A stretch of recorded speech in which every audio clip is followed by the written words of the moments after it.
عشق کو حسن کے انداز سکھا لوں تو چلوں.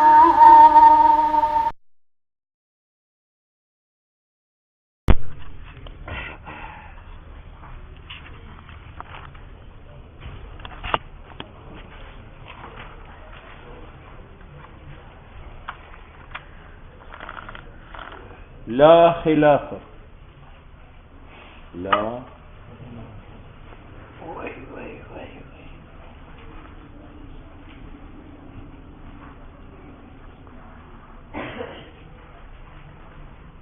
سشلك بنت لبون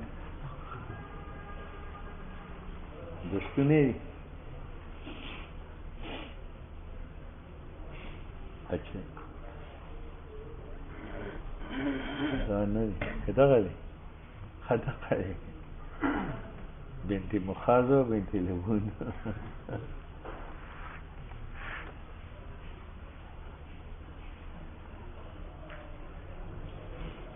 لا خلاف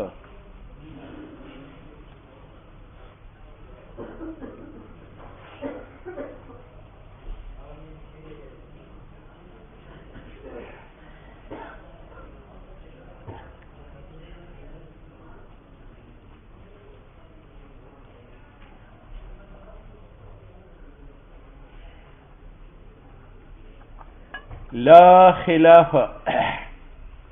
سنو بھی شاباش. فلا ينظرون إلى الإبل كيف خلقت وإلى السماء كيف رفعت. ایک وجود حکم کا ہے اور ایک معرفت حکم کا. ایک وجود حکم کا اور ایک وجود حکم کا بعثت نبوی سے پہلے. وجود حکم کا بعثت نبوی سے پہلے. کیوں؟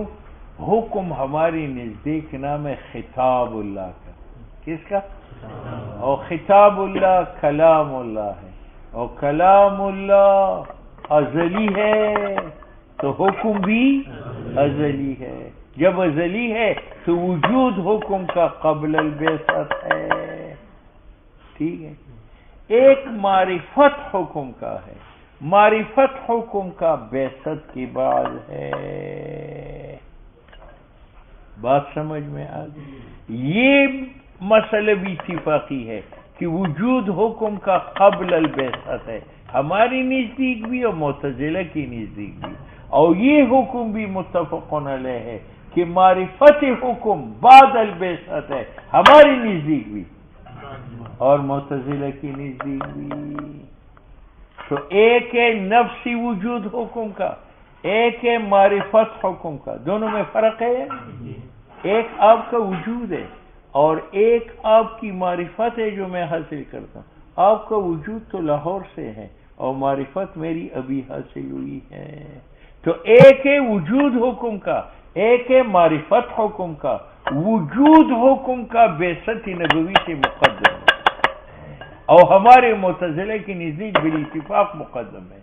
اور معرفت حکم بعثت نبوی کی بعد ہے اور ہمارے معتزلہ کی نزدیک بالاتفاق مؤخر ہے بعثت سے. یہ معنی اس قول کا لا خلاف. ہمارے معتزلہ کا خلاف نہیں ہے اس بات میں کہ ان الحکم حکم اگرچہ ہر فعل میں قدیم ہے. وجوب صلاۃ کا، وجوب زکوٰۃ کا، وجوب حج کا، یہ وجوبات جتنی بھی ہے یہ قدیم ہے. اور قدیم بعثت کے بعد ہے یا پہلے ہیں؟ تو ہر حکم پہلے ہیں. لیکن یجوز اللہ یعرف قبل بعثت بعض منہ. لیکن ممکن ہے کہ معلوم نہ ہو جائے بعثت سے پہلے بعض بھی خصوصی ہی. تو معرفت قبل البعثت ہوئی یا بعد البعثت؟ بعد البعثت. بات سمجھ میں آ گئی؟ اچھا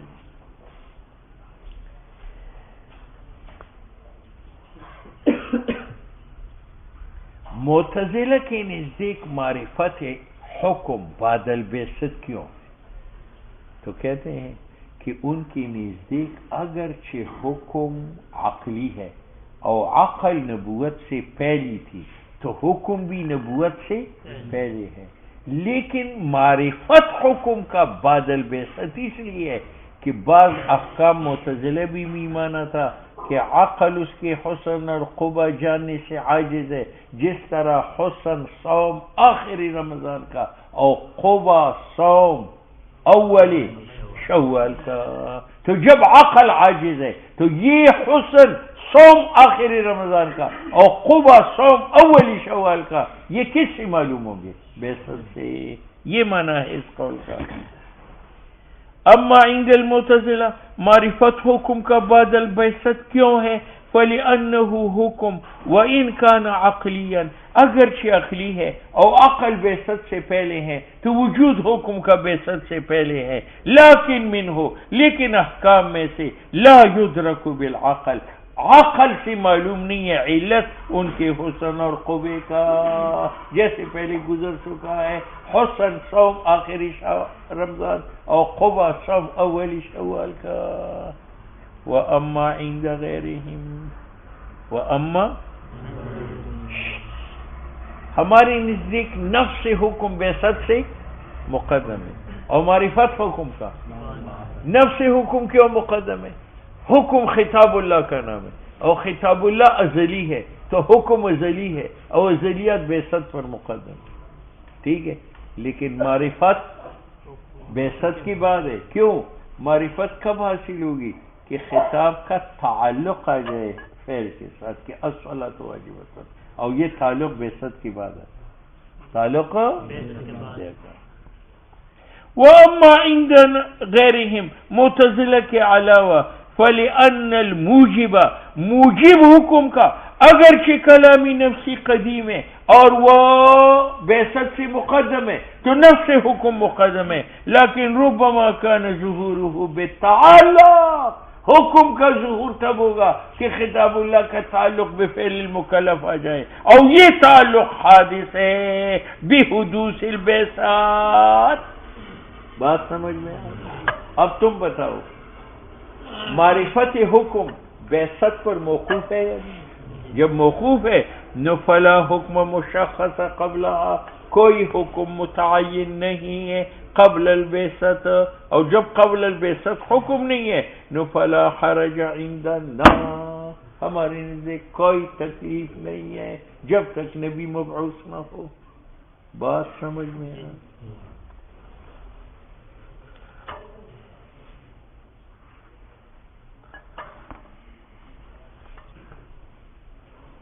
سنو بھائی، یہاں پر ایک اعتراض ہے، لیکن اس اعتراض سے پہلے آپ ایک تفصیل سمجھیں۔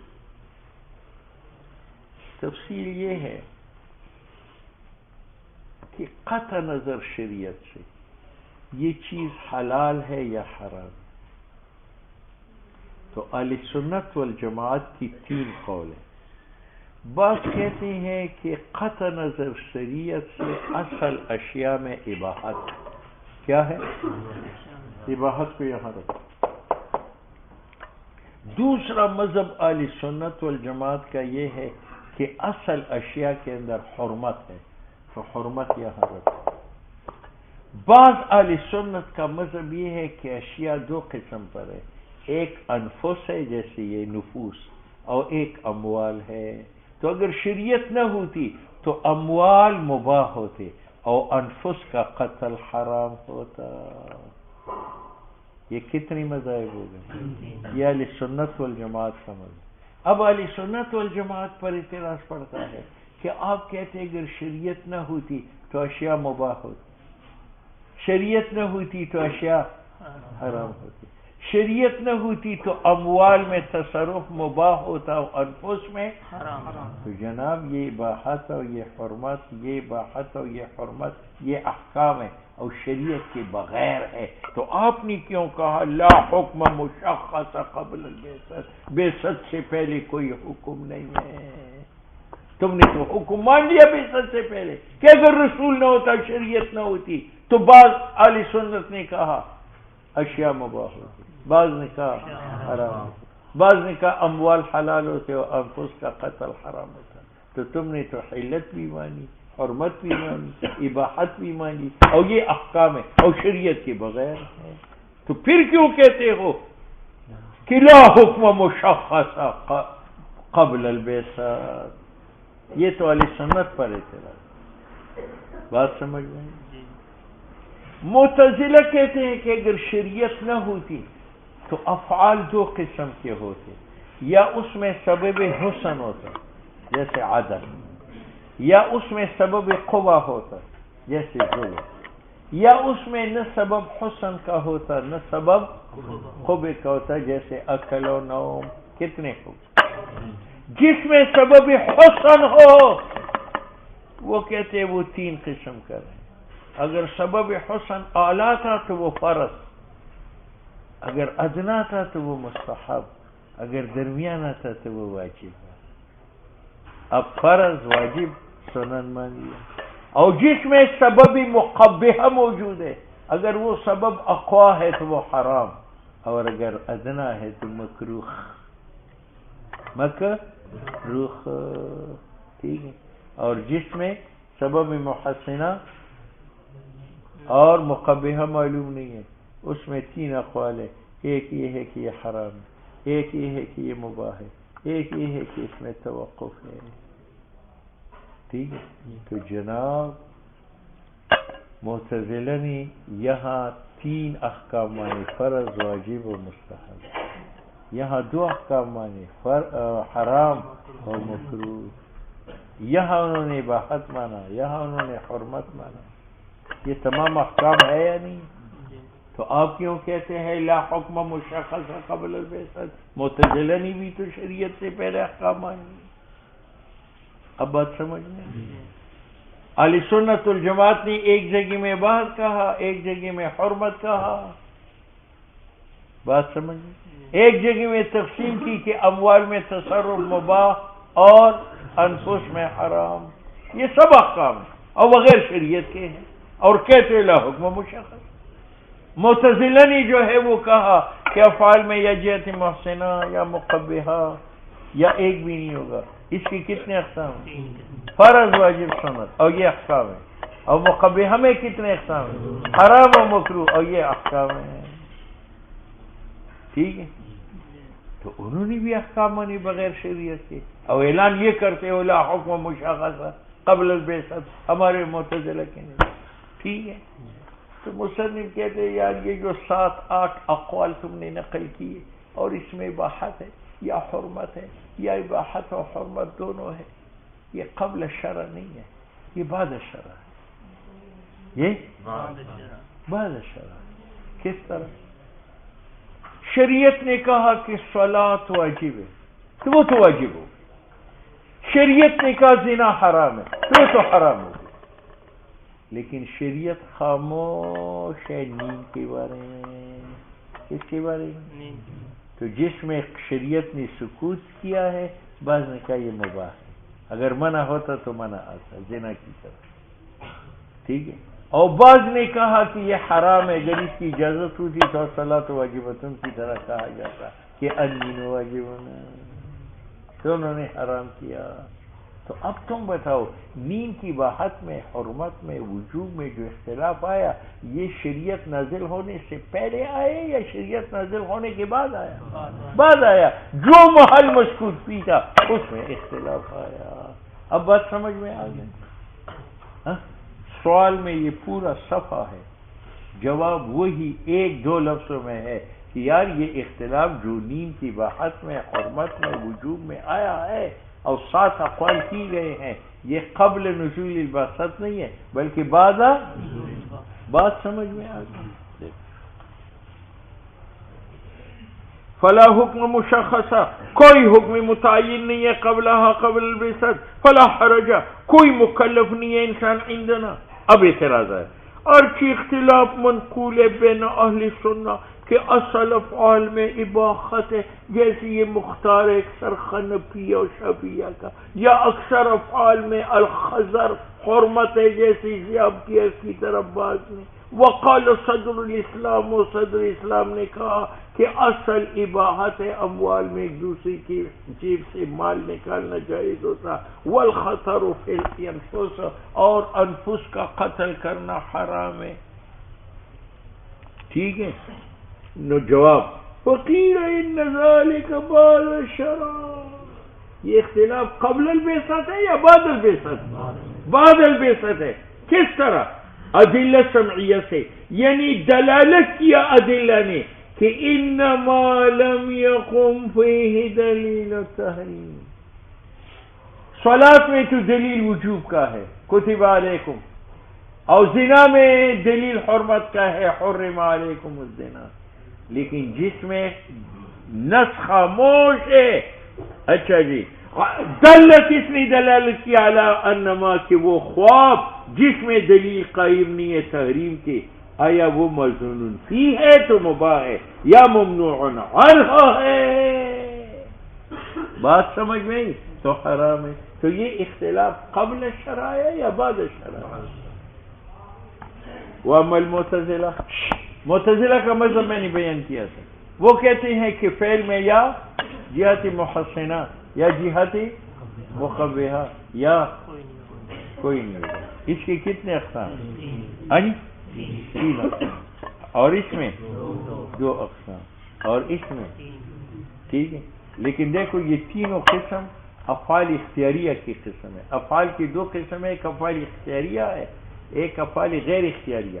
اختیاریہ کا معنی یہ ہے کہ اس کے بغیر انسان زندہ رہ سکے، اس کے بغیر، جیسے نماز پڑھے بغیر انسان زندہ رہ سکے، اور غیر اختیاریہ وہ ہے جس کے بغیر انسان زندہ نہ رہ سکے، جس طرح اکل طعام کا، شرب ماں کا، یہ ایسے افعال ہے کہ وہ غیر اختیاری ہے، یعنی ان کی بغیر۔ تو جو افعال اختیاریہ ہے جن کے بغیر انسان زندہ رہ سکتا ہے، یا اس میں جہت محسنہ یا مقبحہ یا غیر معلوم، اس کے اقسام، اس میں مذاہب 3۔ سنو، فقسموا نے تقسیم کیا افعال اختیاریہ کو، یہ وہ ہے کہ ممکن ہے بقا اور تعیش، زندہ رہنا بغیر اس کی، جیسے اکلفہ کے ہاں، اس کی تقسیم کی علامہ کہ ایک افعال وہ ہے یدرک فیہ جہت المحسنہ، کہ اس میں سبب محسنہ ہو ایک، اور مقبحہ یا اس میں سبب مقبحہ ہو 2، جس میں جہت محسنہ اس کی کتنے اقسام ہیں؟ فرض، واجب، سنت، اور جس میں مقبحہ ہو 2 اقسام، حرام و مکروہ ہو۔ نو وینقسم الی الاقسام الخمسۃ المشہورہ، اس کی 5 قسم ہیں جو خلاصہ کیدانی قدوری میں موجود ہے، فرض، واجب، سنت، حرام و مکروہ۔ وَإِلَى مَا لَيْسَ كَذَلِكَ، تیسری قسم وہ ہے جس میں جہت محسنہ مقبحہ نہیں ہے، وَلَهُ فِيهِ قَبْلَ شَرْعِ ثَلَاثَ أَقْوَالٍ، اس تیسری قول کے احتمال کے اندر کتنی مذاہب ہیں؟ ایک کیا ہے، دوسرا کیا ہے، حرمت، تیسرا کیا ہے، توقع۔ پہلا قول الاباحۃ، اس کو مباح مانو، کیوں؟ اگر یہ مباح بھی نہ ہو جائے تو پھر ان کا خلق فضول ہوتا ہے، اللہ نے کیوں پہلے؟ اس لیے کہتے ہیں تفصیلاً، تاکہ ہم حاصل کریں حکمت خلق کا اور دفع کرے عبث، خدا کا خلق عبث نہ ہو جائے۔ لیکن مصنف کہتے ہیں ربما یمنع الاستحسان، اگر یہ چیز مباح نہ ہو جائے تو عبث لازم نہیں ہے۔ میں کہتا ہوں اللہ تعالیٰ نے اس چیز کو پیدا کیا ابتلا کے لیے کہ پھر بغارت کے قریب جاتا ہے یا نہیں جاتا، تو عبث ہوا، یہ امتحان لینا مقصود۔ والحذر، اس کا معنی کیا؟ دوسرا قول یہ ہے جس میں جہت محسنہ مقبحہ نہ ہو، وہ کیا ہے؟ حرام۔ کیوں؟ یہ خدا کا ملک ہے، تو اگر میں اس میں تصرف کروں تو استعمال ملک غیر کا ہے بغیر رضا غیر کے، اس لیے کہتے ہیں لِأَلَّا يَلْزِمَ التصرف فی ملک الغیر بغیر اذن الغیر وقد مر۔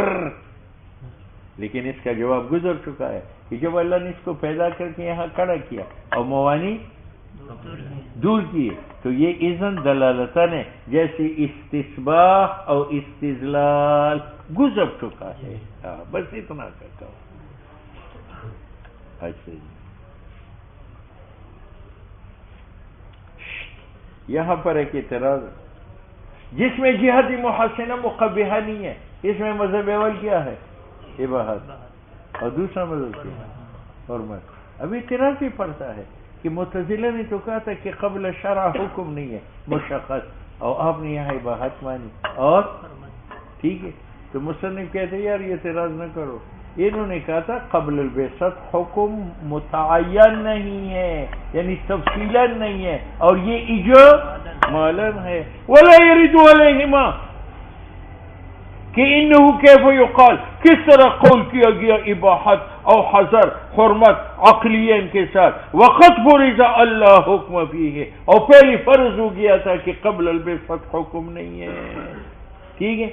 ہاں مصنف کیا جواب دیتا ہے کہ قبل البعثت حکم نہیں ہے، مشخص مفصل، اور یہ ہاں لأن الفرض مفروض یہ ہے کہ اللہ علم بعلت الحکم تفصیلا ولا ينافي ذلك، اور منافی نہیں ہے عدم علم بعلت الحکم تفصیلا، العلم اجمالا، العلم اقول۔ مصنف کہتے ہیں معتزلہ کے ان دو مذہبوں پر اعتراض، وہ یہ کہ مذہب اول نے اس کو مباح کہا، تو اگر یہ نفس الامر میں حرام ہو تو حرام اور اباحت دونوں جمع ہو گئے، اجتماع نقیدہ، اور مذہب ثانی نے اس کو کیا کہا؟ حرام کہا، تو اگر نفس الامر میں یہ مباح ہو تو مباح اور حرام جمع ہو گئے، اور یہ اجتماع ہے کس کا؟ نقیدہ کا۔ اقول یرد علیہما کہ لازم آتا ہے جواز اتصاف فعل کا بے حکمین متضادین فی نفس الامر، ٹھیک ہے۔ اگر آپ کہتے ہیں کہ حرام تفصیلا نے اور مباح اجماع لانے، تو مصنف کہتے ہیں ولا ينفع الاجمال والتفصیل، کیوں؟ اس لیے کہ اختلاف علت کا لا يرفع التناقض، موصوف تو ایک ہے، ایک فعل حرام ہوا، ایک فعل مباح ہوا۔ والثالث، ثالث کا معنی کیا ہے؟ جس میں جہت محسنہ مقبحہ نہ ہو وہ توقف کرتے ہیں، کیوں؟ وہ کہتے ہیں لأن السمع حکما، یہاں ایک حکم معین ہے من الخمسہ، فرض واجب سنت مکروہ حرام سے، اولا ادری، مجھے معلوم نہیں ہے ایہا واقع، کہ وہ کون سا واقع ہے، ٹھیک ہے۔ مصنف کہتے ہیں یار مشخص حکم معلوم نہیں ہے، حکم کلی تو ہے کہ یہاں ایک حکم ہے، تو حکم کلی میں کیوں توقف کرتے ہو؟ حکم مشخص میں کرو۔ میں کہتا ہوں یہ تقاضا کرتا ہے توقف کا خاص حکم میں، اور یہ منافی نہیں ہے علم اجمالی کو۔ فتدبری تنبیہ،